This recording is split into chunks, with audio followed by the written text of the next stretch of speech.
Hi everyone, happy Wednesday and welcome to another edition of PRNEWS Live. I'm Nicole Truman, reporter for PRNews, and just want to thank you for joining us. I just wanted to let you guys know if you have any questions today, pop them in the comments throughout, and we'll get to them throughout the chat. So today I'd like to welcome our guest, Tracey Wood Mendelsohn. She's president and CEO of the Black Public Relations Society here in New York, and that serves as an advocate for multicultural professionals in communications positions. She's also co-principal of Human Impact Solutions, and she works with over 30 years of experience in the PR and communications sector. So welcome, Tracey. We're glad to have you here. And first of all, Thank you. I'm so pleased to be here. yeah, glad you're here. First of all, we just wanted to get to this week's interesting PR news story. Yesterday, my colleague Seth Aaronstein published a piece about Macy's and the week-long surprising firework extravaganza in New York City, which many people have not welcomed with open arms, since fireworks have seemed to be going on here for weeks recently. I don't know about in your neighborhood, Tracey, but seem to be going on here. Incessant. Yes. Yeah. And I'm not sure if it's just people are bored or I don't know, people have things to do. I don't know. But so, and we'll share the link in the chat. The idea originally for Macy's was to avoid the large gatherings of the 4th of July display, which usually go on the East River, and people everywhere in Manhattan and in Queens and in Brooklyn gather in different places. A lot of people have rooftop parties, those sorts of things to watch the fireworks. Well, and then this year with the pandemic, that's just not really a good idea.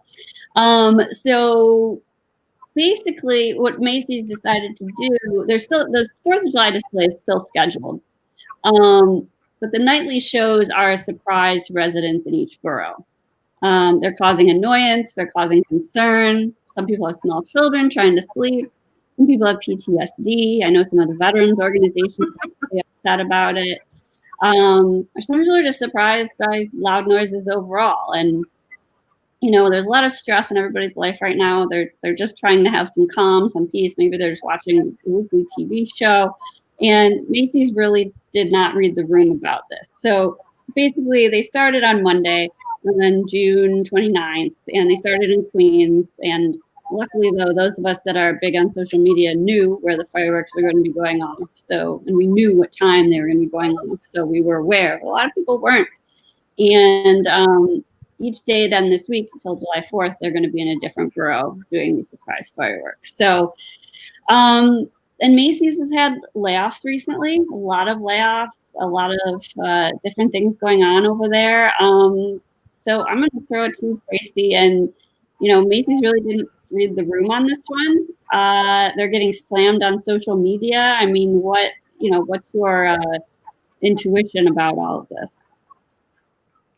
Well, I would hope that they were well intentioned, but yeah, definitely they didn't read the room, and also the sign of the times. I mean, in this moment, fireworks are going off in relation to the protests that are going on around the country. I thought it was just my neighborhood in Brooklyn for a while, and then I found out it was everywhere. And so I think that because in this moment it means something else, that's one thing. Another thing is that people take advantage of these situations in certain environments and young people to, do a little mischief making. And I think that in this environment, it becomes a public safety issue. And yes, I think everybody probably has a little PTSD right now. And if not full blown, and garnered from, some extreme circumstances like serving in the military or anything, being in an explosion, being in a fire, anything. So I think, the surprise, one night I wasn't really aware of what was going on. And one night they truly sounded like gunshots, and I was freaked out. And then it was really close to me. So I think it's a misread and miscalculation. And I also think that respectfully, even though it's the 4th of July, respectfully, we're in a very intense political moment. And I think, even Martha's Vineyard, where I go in the summer, they canceled the 4th of July fireworks altogether months ago. Just had the foresight, okay, it's a resort community. This probably isn't what we want to do. We're going to have enough challenges as it is. And that's what I think, especially in New York, we have enough challenges as it is, managing this crisis, all of the crises that we've had lately. So I think it was a misstep. But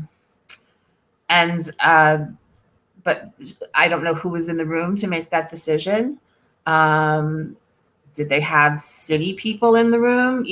They had to have gotten permits, right, to do it in the different boroughs. So I think it's a misstep, but I would hope that it's well intentioned. In lieu of the layoffs, I do think that kind of expenditure, and I personally know a couple of people who've been laid off, and they've been in financial straits for years. So, I think these are solemn times, and I think a more solemn, respectful thing, something that could have acknowledged this milestone that we do every year, but not with the fireworks, would have been a little safer, smarter, and insightful.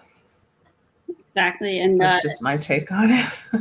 I feel for their social media team because they are just getting blasted on Twitter and Facebook. Yeah. And, there are some people that are, it's a nice surprise, but a lot of, I don't know what they're going to do in terms of, making the public feel better. Yeah. It's almost like you have to focus group something 10 times before you do it, and then maybe still not do it. It's just, no matter the results. I just think that, it's just a solemn time, and to be constrained, with these celebratory things, it's just prudent. It's just for the moment we're in. I feel that we definitely need joy, and we definitely need celebration for the things there are to celebrate. I just think it's a misread. We're in the middle of a very contentious election cycle, all of those things. So I probably, if I had a voice in this decision, I would have probably said, why don't we not do it?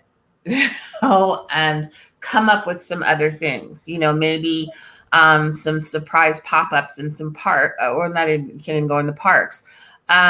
Something, that would have compensated for, an acknowledgement. We're not doing it this year. It's part of our tradition. We'll be back next year.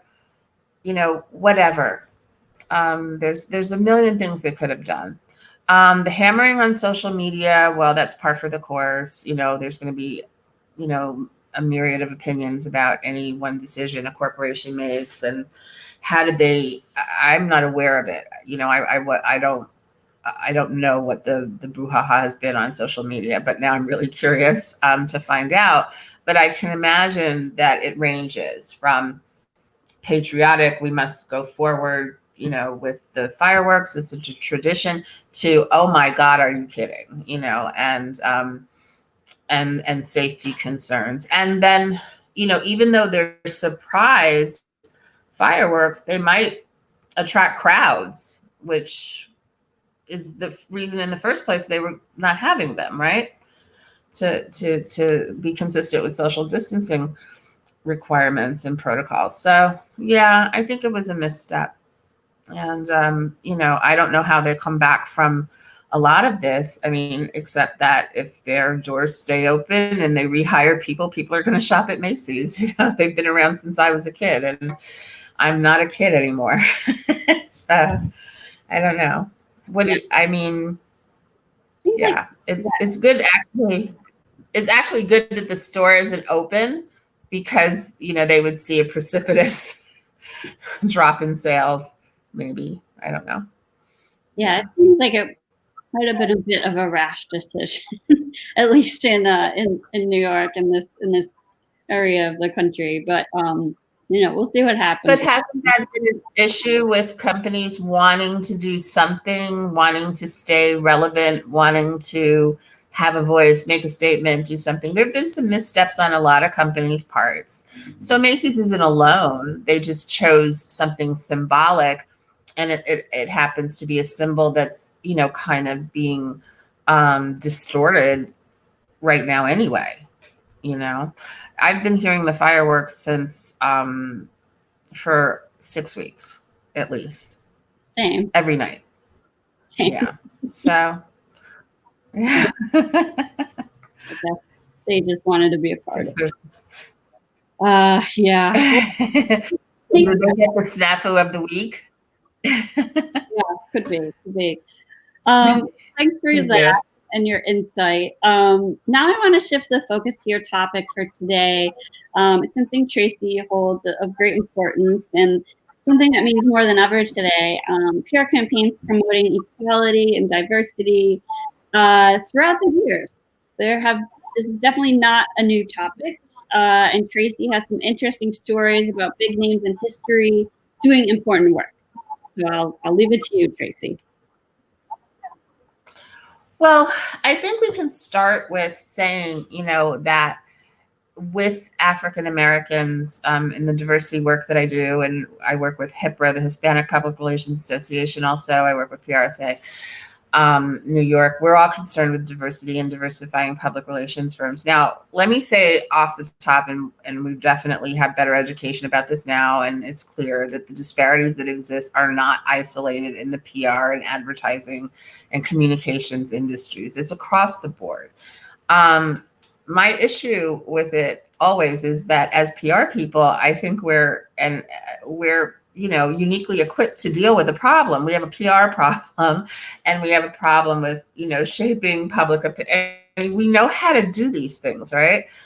And the fact of Black people not fitting in at agencies and everything, and the lack of information about the contribution of African Americans to the field of public relations is really unfortunate for a lot of reasons. I have to give credit here to Shelley Zuckerman Spector of the Museum of Public Relations, because she has gone out of her way to acknowledge various groups, Blacks, Hispanics, Asian Pacific Islanders now, and also LGBTQ. Last year, she had the first PR Pride celebration. Yesterday, she had the second.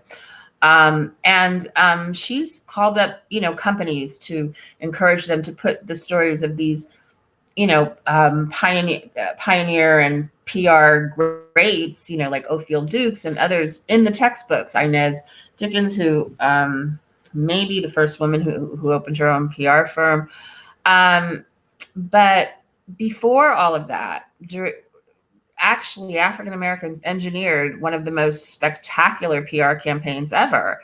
And that was the civil rights movement. What happened, the things that happened in the movement were orchestrated. The Southern Christian Leadership Council, which Martin Luther King led, and which was, instrumental in the infamous Montgomery bus boycott, had a public relations department, and they practiced everything from rhetorical communications to situational response and rapid response, political advocacy, consumer boycotts, all of these things we became familiar with, voter registration, all of that. If you put up the first slide with Emmett Till, I'll kind of put it in context and then take it back further. Okay, 1 second. Can you do that? Mm-hmm. Working on it right now. Okay, here we go. So many people think of the moment in 1955 when Mamie Till, the mother of Emmett Till, who was brutally murdered by racist white supremacists in 1955 because of a alleged wolf whistle at a white woman who on her deathbed not long ago admitted that it didn't happen. They decided to print the pictures of Emmett as he was when discovered. And that was dramatic. It was a dramatic, very savvy decision. And it showed the world, and it helped to move public opinion to let them see this is what African Americans in our society are dealing with. And so it's considered for the modern civil rights movement, like the real jumping off point. The moment, it can really be compared to the moment of George Floyd's 8 minutes and 46 seconds that we saw on film. The raw visage of Emmett Till. Dave Chappelle said in one of his comedy things, they didn't realize that his mother, Emmett Till's mother, Mamie, was a gangster, that she was really willing to go this far, to show the world what had been done to her child. And, he means that in the kindest way, that she was courageous and fearless and determined, that her son's death not go unaccounted for. If you put up the second slide with MLK.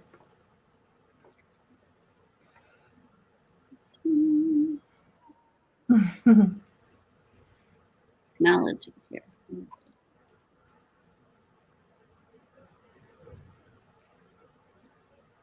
Okay.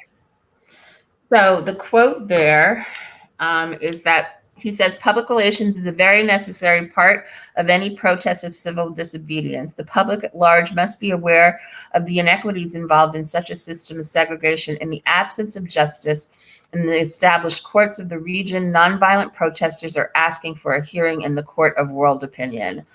And I think, it's very clear that those words resonate today with what's happening. People feel there's no justice, and they take it to the streets. And that has been true for many movements, the suffragette movement, the, student movements of the anti-war movements. This is part and parcel.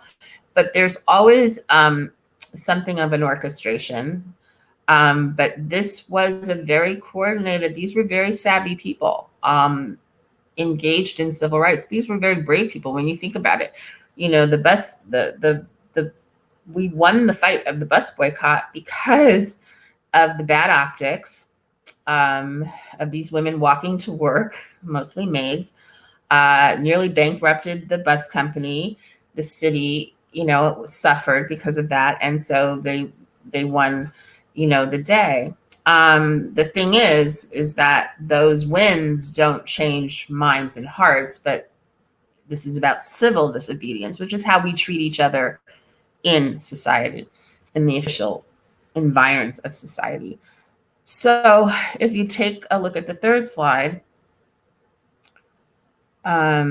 before there was really a field of public relations, you have to look at the anti-slavery abolitionists, and then, okay, we have from the left here, we have Frederick Douglass. That's Harriet Tubman. Below Frederick Douglass is Ida B. Wells. And then there's Sojourner Truth. And we all know who Harriet Tubman is and Frederick Douglass is. And maybe fewer people know who Ida B. Wells is and Sojourner Truth. They're worth learning about. But I'll tell you a little bit about a couple of them. Frederick Douglass in his day was the most photographed person in the country and written about, and a prolific writer himself. And he utilized things like writing a biography and autobiography and writing, engaging with President Lincoln and, different things. He definitely, he founded a newspaper. There's definitely an understanding of the linkage of we need a way to distribute this message, a way to articulate it, a way to distribute it. And these are people who were born slaves. Enslaved. There's no such thing as a slave. They were born enslaved. Harriet Tubman and Sojourner Truth, you'll notice the poses. There was very much a concentrated effort on the part of formerly enslaved people. And even in the civil rights movement of the 60s, where people were very concerned with how they appeared, presenting themselves well. And actually, Sojourner Truth and Harriet Tubman sold postcards of themselves to make a living. And you can buy them online still. You can buy the actual reproduction of the postcards of Sojourner Truth. I bought a few. Now, Ida B. Wells utilized public relations on a grand scale at the time. It was kind of at one of the heights of lynching in the country. And she went around the whole country doing an anti-lynching campaign, engaging a lot of people. And she went abroad. She went to England, which, if anybody knows their history, English Act, Britain actually abolished the Atlantic slave trade before we did. But there was something of a drop in lynchings after her campaign, because what she was able to do was stigmatize the U.S. behavior, which was at that point trying to inch toward becoming a world power and having influence. These people, utilized their native abilities. They didn't go to school for communications and public relations, even though, Frederick Douglass became educated and all that. But it's astounding, really. And I could go on about, the use of public relations in equality struggles. I could bore you all day with pictures of the Black Panthers and Malcolm X and the savvy use of media and presentation and techniques and tactics that are very alive and well in our practice of PR today. Yeah. So it's just go ahead. Sorry, I was just say imagery is everything. And so many of these images are still circulating today, like you were saying. And it's almost like, in a silly way, I think of Harriet Tubman selling her postcards is almost like the first influencer campaign in a way. Yeah. I mean, yeah. And it till that picture going viral in our country on Jet magazine, which was in practically every Black home in the 50s, whether you read it or not, it was there, and so I think, that they used the technology that was available to them and the media that was available to them, and innovated as well. So I think, I like to bring that up because as we talk constantly about diversity, equity, inclusion, like it's this insurmountable thing, I just feel like, we are uniquely equipped to handle it. And now we've been shown how these disparities are in all parts of our country and all parts of our social national life. It's not the problem. Black people aren't the problem. Hispanic people aren't the problem. It's the culture. It's the systemic structural things that are barriers to, and diversity and inclusion to me have become quaint words. Now it's about equity and it's about changing culture. It's about transforming culture and attitudes and making space. I've done some diversity and inclusion workshops at agencies on microaggression, and I was kind of really surprised at the depth of a lot of, resistance to talking about it, the depth of the insult, the lack of consciousness around the meaning of certain things. But it's there. And there are also people who really want to understand and want to engage in an authentic way. And there are people willing to stand up and say, when someone is wrong, to be what we call an upstander. Instead of an innocent bystander, you're an upstander. When the person, the vulnerable person, may not feel empowered to speak up for themselves. But when you witness this, when you hear a certain kind of joke, this or that or the other, and more serious things as well. And the same is true for sexism and homophobia and all of these things. I believe, I'm a humanist, and I believe, we have to eradicate all of this. And what people feel in their homes and do in their lives, we have no control over.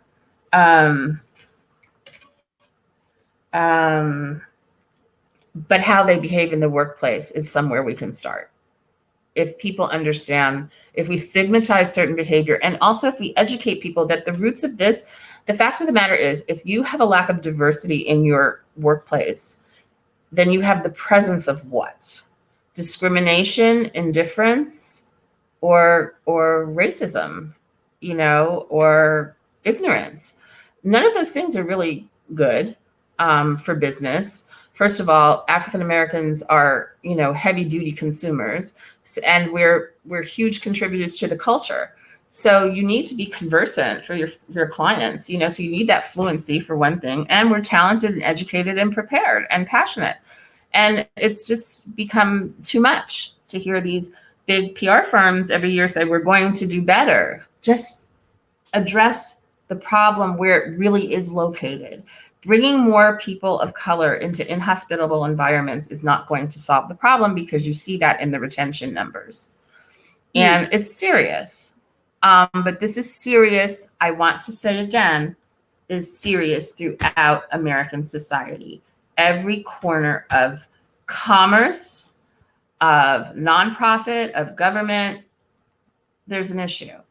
And as we can see, it's just something. It didn't happen overnight, and we're not going to cure it overnight, but we're definitely not going to cure it with window dressing and pretending that there's no talent, and saying things like, we don't want to lower our standards to have diversity. And I'm personally insulted by that all the time. And people actually say that to my face. So it's a steady thing. This is a watershed moment, I think, for us, and we can do our best. We need allies like you and PRNEWS to let us talk about it honestly and openly. And some people might not like some of the things I had to say, but this is my lived experience and the experience that I hear from my members.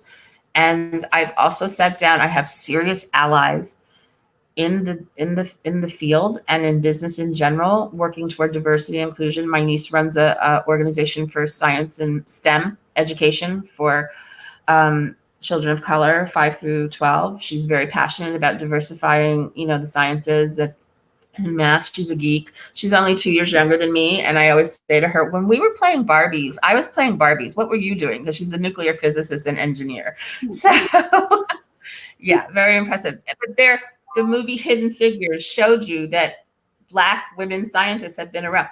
Every profession, every area of expertise you can name, you can find hidden figures where people of color have made contributions. And we're still here, poised to make contributions all the time. And just like white women, we want to be treated fairly. We want to be compensated fairly. We want to have opportunity, access to opportunity. We want the opportunity to compete. Absolutely. And I think as much as and excel. Mm-hmm. Yeah. Go ahead. I'm sorry. No, that's okay. I was just going to say there's a huge opportunity in the PR world and you said in other industries as well, to provide these opportunities for others. And it's not just about, it's not just words on a page. It's not just changing hiring practices, as you're saying. It's working on a culture, and hopefully with the generations that are coming up, and being exposed to more multicultural experiences and opportunities, that our future leaders are going to have that in mind whenever they are creating those sorts of environments. So I hope. And I'd like to flip the script a little about it. We do so much having people of color jump through hoops to, assert that they're qualified. Why don't we have some kind of means testing about the attitudes that prospective white people may hold? Do they have biases and prejudice, and what kind of cultural openness do they have? They too have to be culturally fluent in today's world, this global world. So, I just put that on the table because, I said recently, and this may be a little heavy for the conversation, but, you can do all the sensitivity training you want with a person, but if a cop has a homicidal nature, I don't really see how sensitivity training is going to change that. So maybe you do the screening on the front end to see, what the stability and the attitudes they hold are. And maybe they shouldn't be invested with the trust of the public they're supposed to protect and serve when they're inclined to do harm to a group of people. Yeah, it's very hard to change a culture after, depending how people have been raised or their inherent settings in which they've been in. So there, like you said, there's a lot to go on there, but in looking throughout history and some of the people that you featured, I mean, some movement is possible. So I'm hoping for the best. It is. It's an ongoing situation, and something that places will be able to build on for years. And it seems like we're moving in the right direction. I think so too. I think more and more people realize, we're kind of all in this together. Whether it's a pandemic or, other kinds of injustice, we're all in this together. And what kind of society do we want to have? And I think that a lot of people have been moved by, really seeing the depth and breadth of it. And I'm proud of a lot of people, white, brown, black, our Asian brothers and sisters, our indigenous brothers and sisters. I'm sorry, but I am really proud of a lot of us. And I'm proud of, the fact that somehow we keep advancing, but it's, oh my God, I can't believe I'm crying, but, but I'm hopeful. Those are tears of hope. And, so it doesn't matter if Macy's makes a misstep or if Florida, had to open and reclose the beaches. We're not going to get it right all the time the first time. And it is a marathon. It's not a sprint. So I'm glad that we have more allies, more people with more awareness than we've ever had at any time. We certainly enjoy more awareness than Frederick Douglass and his contemporaries did, more affinities than Martin Luther King enjoyed, and he had a lot, but he had to fight for those. So here we stand, and I'm hoping that, as you say, we're going in the right direction, but we have to be vocal and we have to be honest about what the situation is. I agree. Well, so sorry, I can't believe I cried. I was going to say, I thank you so much for your honesty and your candor and coming on here. And I think a lot of people are feeling a lot of what you're feeling as well. So I'm sure they can resonate, with what you're doing. And there are some great things going on out there that, people should be proud of. So, glad to hear that. So, unfortunately, extraordinary community. Yeah. We're out of time. Yeah. Well, I want to thank you so much for having me. Thank you. I want to thank you for coming on. I know you have a really busy schedule right now with the work you're doing, so we appreciate it. I want to thank everybody for joining PR News Live. And actually, this is a good time in bringing up employers and diversity and equality. On July 15th, we're actually hosting a free webinar sponsored by AFLEC on communicating diversity, equality, and inclusion efforts with employees. It's a great panel, all ladies. So that's always exciting to see, talking about what you can do within your own area of the workforce. And you can find it on PR News Online under webinars. We'll also be sharing the link in the chat if you do want to join us. I think it's going to be a great time. So once again, thank you, Tracey. Thank you for teaching us about history. And we'll see you again next Wednesday. Stay well. My pleasure. Stay safe. Thank you so much.